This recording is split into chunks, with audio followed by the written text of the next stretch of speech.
روایت میں ہے کہ یمن میں ایک قبیلہ آباد تھا جس کا سردار حاتم طائی تھا۔ اب حاتم طائی کی ثقافت سے دنیا کا کون سا آدمی ہے جو ناواقف ہے؟ رسول اللہ صلی اللہ علیہ وآلہ وسلم کے زمانے میں کچھ لوگ جب قید ہو کر آئے اور آپ علیہ السلام کو یہ پتا چلا کہ ان قیدیوں میں حاتم طائی کے قبیلے کی ایک خاتون بھی ہے، تو حضور پاک صلی اللہ علیہ وآلہ وسلم نے ارشاد فرمایا کہ خاتون کو رہا کر دیا جائے۔ خاتون کو جب رہائی کی خوشخبری سنائی گئی تو اس نے یہ کہہ کر آزاد ہونے سے انکار کر دیا کہ میرے ساتھ قبیلے کے دوسرے افراد بھی ہیں۔ آپ علیہ السلام نے پورے قبیلے کو آزاد فرما دیا اور مال غنیمت بھی واپس کر دیا، اور نہ صرف اپنی طرف سے انعام و اکرام سے نوازا بلکہ بنفس نفیس سرحد تک چھوڑنے کے لیے تشریف لے گئے۔ حاتم طائی کی سخاوت کے ضمن میں ایک قصہ بیان کیا جاتا ہے کہ روم کے بادشاہ کی دربار میں ایک دن حاتم طائی کی سخاوت کا تذکرہ تھا۔ ایک شخص نے بتایا کہ حاتم طائی کے پاس ایک بہترین عمدہ نسل کا گھوڑا ہے جو ہوا کی رفتار سے دوڑتا ہے، خوبصورت اتنا ہے کہ جو بھی اس کو دیکھتا ہے بس دیکھتا ہی رہ جاتا ہے۔ حاتم طائی اور اس کے گھوڑے کی تعریف سن کر بادشاہ بولا کہ جب تک کسی آدمی کو آزمایا نہ جائے اس وقت تک اس کے بارے میں کوئی رائے قائم کرنا عقل و شعور کے خلاف ہے۔ بادشاہ نے وزیر سے کہا کہ تم خود جاؤ اور حاتم طائی کی سخاوت کے بارے میں ہمیں معلومات فراہم کرو اور کسی ایسی چیز کا مطالبہ اس سے کرو جو اس کی نظر میں سب سے زیادہ قیمتی ہو۔ دربار میں ایک درباری نے کہا کہ حاتم طائی کے لیے سب سے زیادہ عزیز اور سب سے زیادہ قیمتی سبا رفتار ایک گھوڑا ہے۔ بادشاہ کو درباری کی یہ بات پسند آئی اور اس نے وزیر سے کہا کہ تم خود حاتم طائی کے پاس جاؤ اور اس سے وہ گھوڑا مانگ لاؤ۔ اگر وہ گھوڑے کا ایثار کر دیتا ہے تو حاتم طائی یقیناً سخی ہے۔ روم سے چلا ہوا یہ وفد منزلیں طے کرتا ہوا رات کے وقت حاتم طائی کے گھر پہنچا۔ جس وقت یہ وفد وہاں پہنچا موسلا دھار بارش ہو رہی تھی۔ گھپ اندھیرے میں بادلوں کی گرج ماحول کو خوفناک بنائے ہوئے تھی۔ ایسے خراب موسم میں کسی مہمان کی مہمان نوازی کرنا تو درکنار گھر سے نکلنا بھی ممکن نہیں تھا، لیکن حاتم طائی نے میزبانی کا حق ادا کیا اور مہمانوں کے تواضع اور آرام و آسائش کا پورا انتظام کیا۔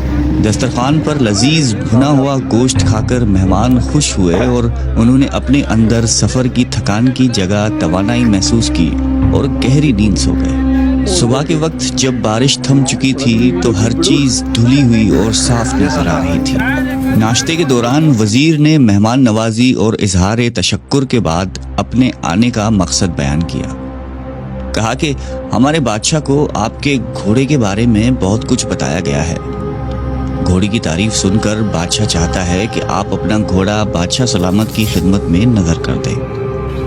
وزیر کی بات سن کر حاتم افسوس کے ساتھ ہاتھ ملنے لگا اور بہت افسردہ ہو کر بولا، اگر آپ گھوڑا ہی لینے آئے تھے تو یہ بات آتے ہی مجھے بتا دینی چاہیے تھی، لیکن اب میں مجبور ہوں، اس لیے کہ میرا پیارا گھوڑا اس دنیا میں نہیں ہے۔ آپ کو تو پتا ہے کہ پوری رات طوفانی بارش برستی رہی۔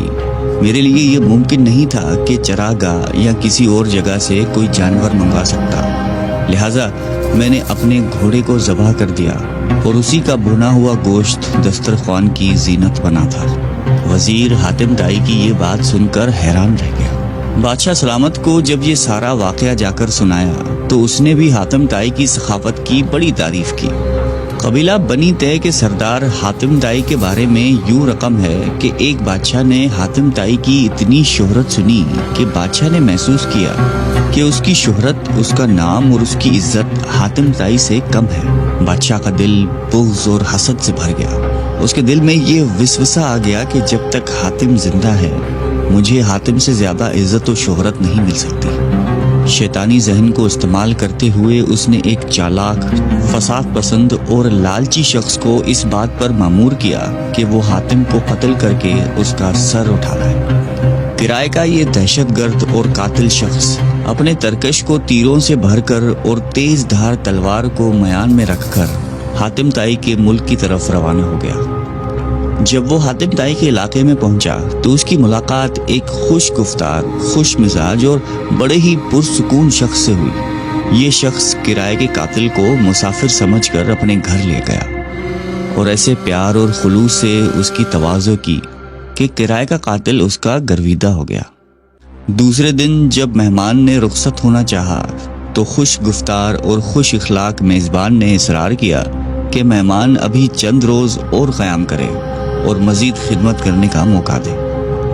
کرائے کے قاتل کے دل میں میزبان کی تکریم اور بڑھ گیا۔ اس نے کہا کہ مجھے ایک ضروری کام درپیش ہے، اس لیے میں زیادہ دن نہیں ٹھہر سکتا۔ میزبان نے کہا کہ آپ وہ کام مجھے بتا دیں، شاید میں آپ کی کچھ مدد کر سکوں۔ کرائے کے قاتل نے رازداری سے کہا کہ بادشاہ نے مجھے حاتم طائی کو قتل کرنے کا حکم دیا ہے، اس کے سر پر بڑا انعام مقرر کر دیا ہے۔ اگر آپ حاتم طائی کو جانتے ہیں تو مجھے اس کا پتہ بتا دیں۔ یہ سن کر میزبان مسکرایا اور عاجزی کے ساتھ جھک کر کہا کہ میں حاتم طائی ہوں، آپ اپنا کام شوق سے پورا کر سکتے ہیں، کیونکہ اگر یہ کام آپ اسی وقت پورا نہیں کریں گے تو پھر لوگ دیکھ لیں گے اور وہ مذمت کریں گے اور آپ انعام سے محروم رہ جائیں گے۔ حاتم کی یہ بات سن کر کرائے کا قاتل اپنے میزبان کے پیروں میں گر گیا۔ اس نے اپنی تلوار اور تیروں سے بھرا ہوا ترکش پھینک دیا اور کہا کہ ایسے معزز سردار کے جسم پر پھول مارنا بھی گناہ عظیم ہے۔ سخاوت کے بارے میں ایک مجلس میں حضور قلندر بابا اولیاء رحمۃ اللہ علیہ نے فرمایا کہ ایک شخص حضور صلی اللہ علیہ وآلہ وسلم کی خدمت اقدس میں حاضر ہوا اور اس نے عرض کیا کہ یا رسول اللہ، مجھے شہد چاہیے۔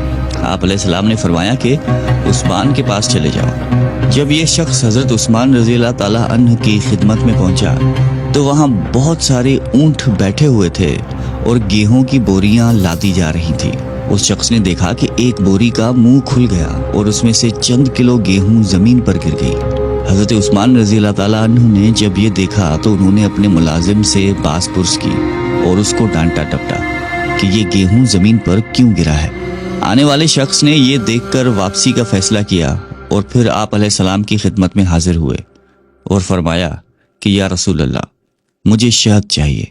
حضور اقدس صلی اللہ علیہ وآلہ وسلم نے پھر یہی ارشاد فرمایا کہ عثمان کے پاس چلے جاؤ۔ سوالی شخص نے ساری کارگزاری بتائی۔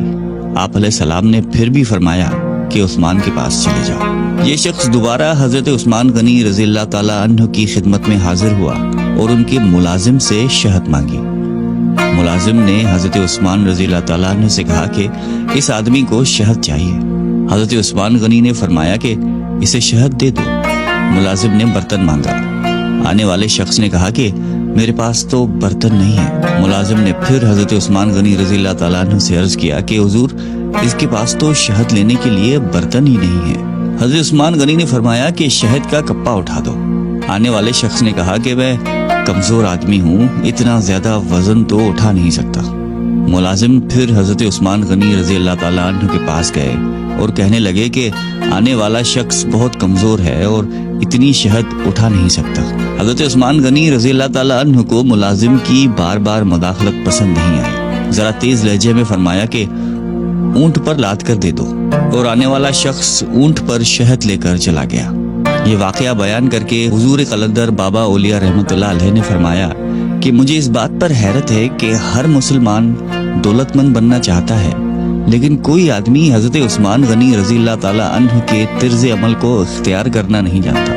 یہ پیغمبرانہ اوصاف اور طرز فکر جب بندے کے اندر متحرک ہو جاتے ہیں تو وہ دیکھ لیتا ہے کہ کوئی شے براہ راست موجود نہیں، ہر چیز کا وجود اللہ کی حاکمیت پر ہے۔ سارے جہانوں کا بادشاہ اللہ ہی ہے۔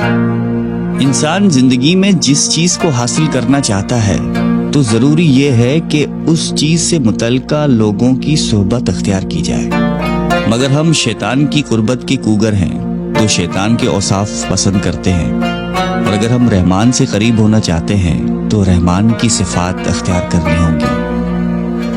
اگر آپ بھی اللہ تعالیٰ کی قربت اختیار کر کے کائنات میں ممتاز ہونا چاہتے ہیں تو اللہ کی مخلوق کی خدمت کیجیے۔ بلا شبہ محبت رکھنے والے لوگ اللہ کے دوست ہوتے ہیں، اور دوست پر دوست کی ہمیشہ نوازش ہوتی ہے۔ اللہ تعالیٰ آپ کو اور مجھے سخاوت کی صفات عطا فرمائے، آمین۔